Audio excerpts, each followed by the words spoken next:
Pernah nggak sih kalian ngerasa bahwa gue udah memperjuangkan bisnis gue mati-matian, berjuang kesana kemari, tapi kok sampai sekarang gue belum sukses juga ya? Apa yang salah dengan diri gue atau dengan bisnis gue? Apakah gue yang kurang bersabar? Apakah udah saatnya gue berhenti dan apa ya, tidak lagi memperjuangkan mimpi gue?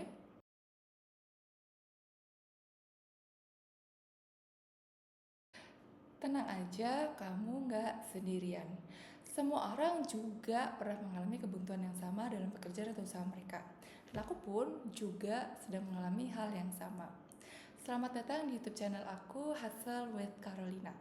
Di episode ketiga kali ini aku akan banyak membahas mengenai kapan sih sebetulnya kita harus berhenti memperjuangkan suatu usaha atau pekerjaan kita lewat perjalanan sebuah buku yang ini bagus banget dan baru aja selesai gue baca. Judulnya The Deep. Ya, kalau kalian mungkin juga pernah baca. Dan juga melalui pengalaman aku menekuni dunia entrepreneurship selama 7 tahun terakhir ini. Di dalam bukunya, Seth Godin menggambarkan sebuah kurva yang melengkung ke bawah, di mana ada itu yang disebut sebagai the deep. Nah, the deep ini bisa dianalogikan sebagai sebuah peristiwa di mana misalnya kita jatuh dari tebing yang tinggi, meluncur bebas ke sebuah jurang yang dalam, dan kita berada di situasi di mana kita harus bertahan hidup. Nah, ketika kita ada di dasar kurva the deep itu, sebenarnya kita berhadapan dengan dua pilihan yang sulit. Antara kita mati aja, menyerah, nggak jadi apa-apa, dan menyesal, atau kita bangkit lagi untuk berjuang meskipun berdarah-darah sampai akhirnya kita bisa menyelamatkan diri kita dan menjadi seorang pemenang. Dan ketika kita bisa melewati semua itu, kita akan meraih sebuah keberhasilan yang itu belum tentu juga loh dimiliki sama orang lain. Dan kenapa pada akhirnya banyak yang menyerah di kurva the deep ini? Karena banyak yang merasa bahwa di dunia yang serba cepat ini, ya ketika kita memperjuangkan segala sesuatunya dan merasa stagnan atau nggak bergerak sama sekali, kita akan merasa ketinggalan.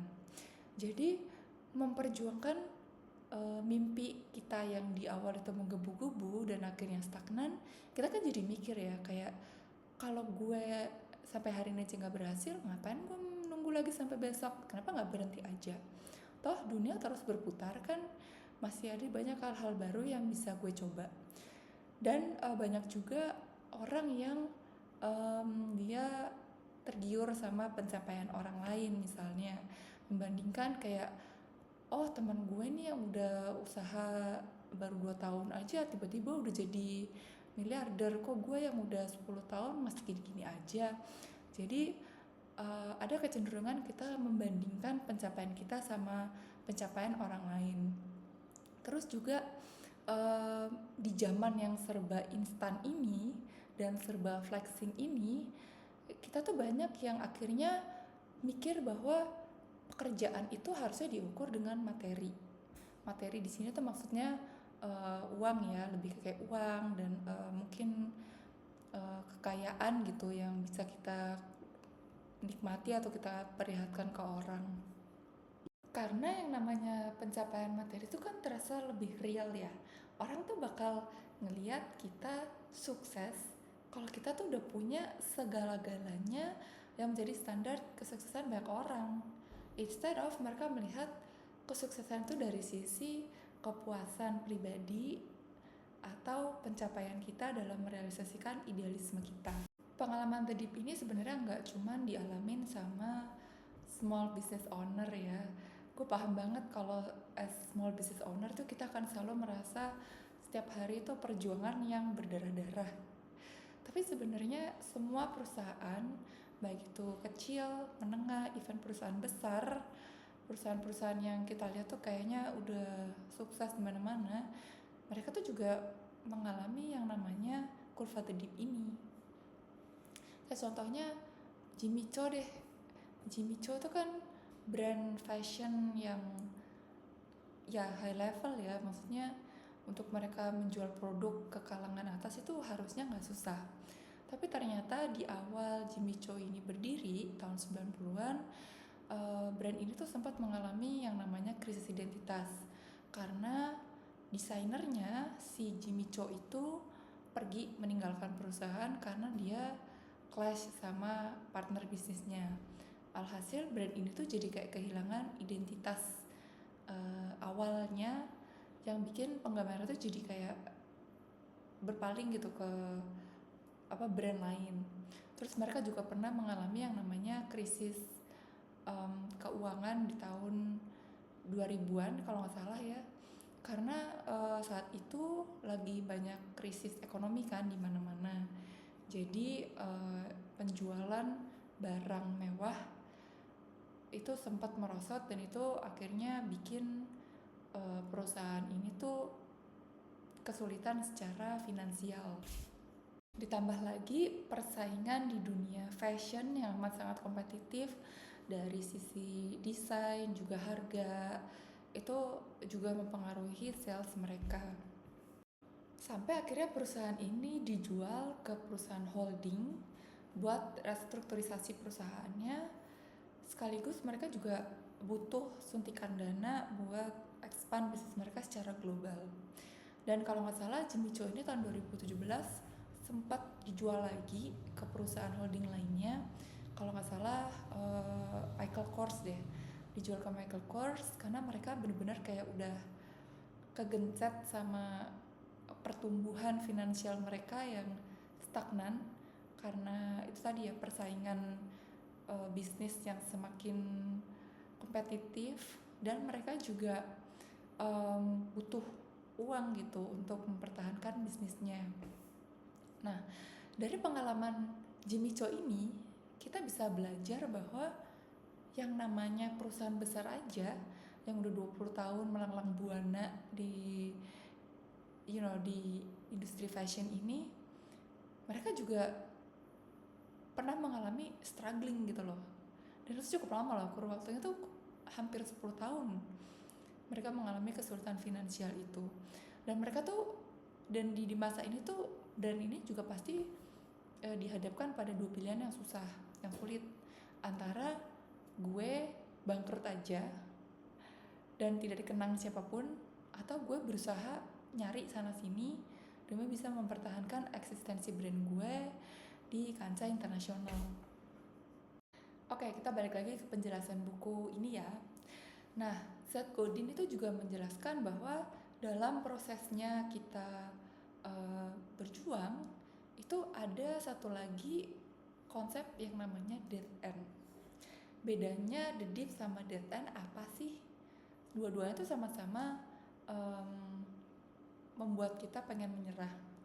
Tapi perbedaan yang paling mendasar dari keduanya adalah the deep itu situasi dimana sebenarnya kita tuh masih ada peluang loh untuk bisa maju dan bergerak.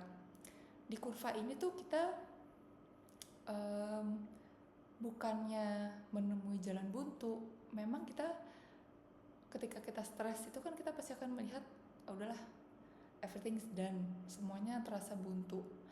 Tapi sebenarnya kita tuh nggak melihat bahwa ada masalah-masalah yang kita nggak sadar, dan masalah-masalah itu sebenarnya masih bisa kita selesaikan.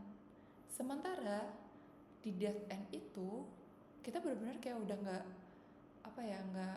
bisa lagi melihat yang namanya harapan, karena benar-benar kita udah berusaha semaksimal mungkin ini, dan pada akhirnya itu benar-benar buntu jalannya. Real case-nya nih ya, misalnya kita jualan online, kita udah main TikTok, Instagram, udah posting yang bagus-bagus, captionnya juga oke, manggil influencer, call sana sini, tapi kok end up nggak menghasilkan penjualan gitu, atau misalnya penjualan kita nggak naik-naik.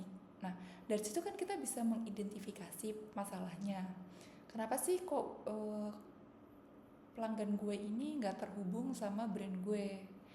Mungkin karena postingan gue terlalu nggak relate sama mereka, terlalu hard selling, jadi nggak menarik. atau bisa juga karena engagementnya kurang, dan akhirnya customer itu nggak interested gitu untuk beli produk gue. Dari situ kita bisa next stepnya adalah taking action, ya kan? Gimana caranya supaya kita bikin postingan yang menarik supaya customer kita ini tuh at least mereka tertarik buat ngelirik nyobain produk kita dan mempertahankan mereka untuk bisa jadi pelanggan setia kita. Kalau misalnya kita ngelihat masalah itu aja udah nyerah, ibaratnya kita udah berhenti di kurva dip ini gitu ya, itu sayang banget gitu, karena kita nggak ngelihat permasalahan itu dengan jernih gitu, dengan kepala dingin. Karena sebenarnya the best way untuk melawan situasi ini, melawan the dip ini adalah kita taking action untuk memulai sebuah perubahan, instead of kita cuman duduk diam sambil menunggu keajaiban dari Tuhan gitu ya. Jadi sebelum kamu memutuskan untuk berhenti, ada baiknya kamu perlu melihat lagi dan mempertanyakan 3 hal ini. Apakah saya masih merasa panik dan emosional saat saya memutuskan untuk berhenti? Satu hal yang harus kalian tahu bahwa ketika kita emosi dan kita memutuskan sesuatu, itu pada akhirnya akan berujung dengan penyesalan. Dan gak jarang pengambilan keputusan saat panik atau emosi itu berakhir dengan kesalahan yang fatal.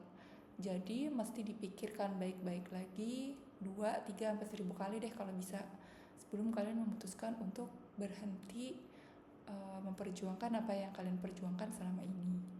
2, gue nih mau mempengaruhi siapa sih? Apakah gue hanya mempengaruhi satu orang aja, atau gue akan mempengaruhi pasar secara keseluruhan? Bedanya apa sih, Kak?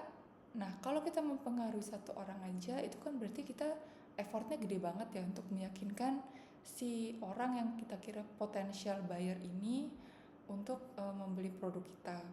Nggak jarang kan kita kadang-kadang suka maksa juga ya, nawarin berkali-kali gitu sama orang itu enak gitu, kayak enak dan mereka udahlah bye gitu, gue nggak mau ngeliat lo lagi gitu. Sementara kalau mempengaruhi pasar itu akan jauh lebih mudah gitu, karena in general kita bisa memarketingkan produk kita ini dengan berbagai macam hal-hal yang relate sama kondisi pasar. Jadi nggak cuma dengan kondisi satu orang aja, tapi kondisi banyak orang gitu. Itu perlu dipertimbangkan juga. Kalau misalnya kayak gue nih waktu itu jualan cookies gluten free yang marketnya tuh niche banget, dan gue produknya itu kan gue jual online dan gue menerima custom order gitu buat orang-orang yang berkebutuhan khusus. Nah di situ memang gue mempengaruhi pasar gitu, tapi pasar ini tidak dalam artian pasar secara luas, pasar yang lebih niche dan spesifik. Dan itu agak susah untuk dipertahankan meskipun pelanggannya udah banyak gitu, karena harganya cenderung mahal, dan yang kedua ya mereka biasanya order occasionally aja gitu, kayak misalnya pas lagi perayaan ulang tahun atau Natal, Lebaran gitu, mereka nggak beli setiap hari. Kalau misalnya gue changing kemasan produk gue ini jadi lebih komersial, misalnya gue bikin produknya tuh kayak Good Time gitu ya, yang produksi banyak, terus gue sebarin tuh ke toko-toko organik kayak ke supermarket gitu ya, dengan jangkauan pasar yang lebih luas, pasti gue tidak akan menutup usaha gue gitu. Dan itu tadi, siapa yang kita pengaruhi itu sangatlah penting demi kita punya alasan untuk mempertahankan usaha kita. Nah ini juga gak kalah penting, kita perlu mempertanyakan kemajuan apa sih yang sebenarnya udah kita buat selama ini. Apakah gue melihat adanya kemajuan meskipun keseharian gue terasa boring? Apakah gue stagnan atau berdiri di tempat yang sama selama bertahun-tahun, atau gue justru merasa gue tertinggal dari orang lain.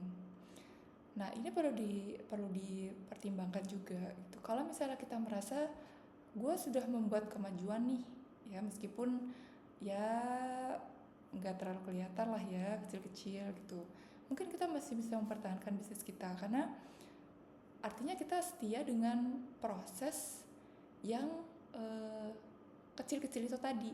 Selama kita setia dengan proses itu dan kita konsisten, pasti suatu saat kita akan menemukan yang namanya momentum atau kesempatan untuk kita bisa jauh lebih baik dari ini.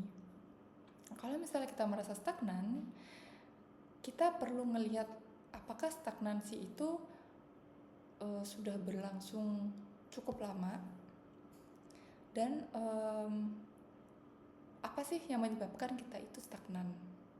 Kalau misalnya penyebabnya itu masih bisa kita perbaharui, kita coba taking action. Kalau misalnya udah nggak bisa, ya udah mau nggak mau harus kita relakan.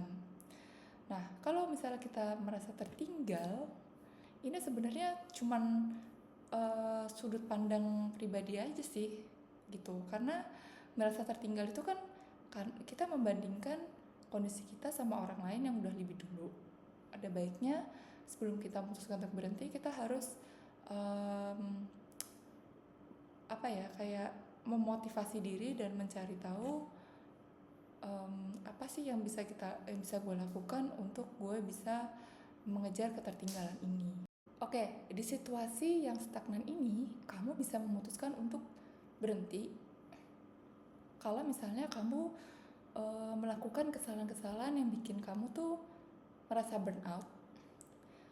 Kamu udah lupa sama motivasi awal kamu berjuang, ya, karena kamu berusaha terus tapi tetap hasilnya nggak kelihatan, alias nol. Kamu capek secara fisik, mental gitu ya, udah menguras materi banyak dan itu bikin kamu depresi, dan kamu merasa tujuan hidup kamu itu, apa yang kamu usahakan itu udah nggak align sama diri kamu. Dan kesalahan ini mungkin bisa jadi disebabkan karena kita yang terlalu muluk-muluk, punya tujuan yang nggak jelas alias kabur. Jadi kita tuh serba bingung gitu, kayak ini sebenarnya gue mau ngapain sih melakukan usaha ini gitu. Atau bisa juga karena kita selalu negative thinking ya, jadi energinya itu selalu habis terkuras untuk hal-hal yang negatif. Atau yang paling parah itu kita bertahan di lingkungan yang nggak suportif, jadi nggak mendukung pertumbuhan kita. Nah, kalau misalnya masalah-masalah itu menghantui kita, ya better kita berhenti aja. Karena berhenti itu bukan berarti sebenarnya kita benar-benar menyerah ya, atau kita merasa gagal. Tapi sebenarnya berhenti itu adalah waktu buat kita bisa merefleksikan untuk kita beralih ke hal-hal yang lebih penting atau lebih membawa dampak yang positif gitu buat kita. Gue pribadi kemarin memutuskan untuk menutup usaha bakery gue karena pada saat itu gue pengen men-scale up bisnis gue sebetulnya, tapi karena terhalang modal, ya gue nggak punya cukup modal, dan pada saat itu bokap gue juga pensiun, which is gue mau utang bank juga bingung gitu ya. Jadi benar-benar kayak udah di kondisi yang ini kayaknya udah nggak bisa dipertahankan lagi gitu. Jadi akhirnya gue memutuskan untuk menutup usaha bakery itu, jual semua asetnya, dan gue pindah ke bisnis yang lebih minim modal. Tapi sebenarnya gue masih ada keinginan sih untuk melanjutkan usaha itu lagi, mungkin dengan konsep yang berbeda dan juga dengan perhitungan modal yang gak semahal bisnis bakery konvensional gitu ya. So, buat kamu yang merasa burnout dan udah gak tahan lagi pengen menghentikan semua perjuangan ini, better kamu mempertanyakan ke diri kamu sendiri, apakah kamu akan menyesali keputusan kamu saat ini, apakah kamu sudah membuat sebuah progres yang berarti meskipun kecil, apakah kamu melihat masih ada peluang dari usaha yang kamu lakukan saat ini. Itu tadi sharing pengalaman aku yang berkaitan dengan buku The Deep karya Seth Godin. Semoga bisa menjadi pembelajaran yang berarti buat kalian semua. Kalau konten ini relate sama kamu, pastikan untuk kamu nge-like dan jangan lupa juga untuk subscribe dan share video ini ke orang-orang yang mungkin membutuhkan motivasi untuk bertahan hidup saat ini. Terima kasih sudah menonton. Sampai ketemu lagi di episode selanjutnya. Bye.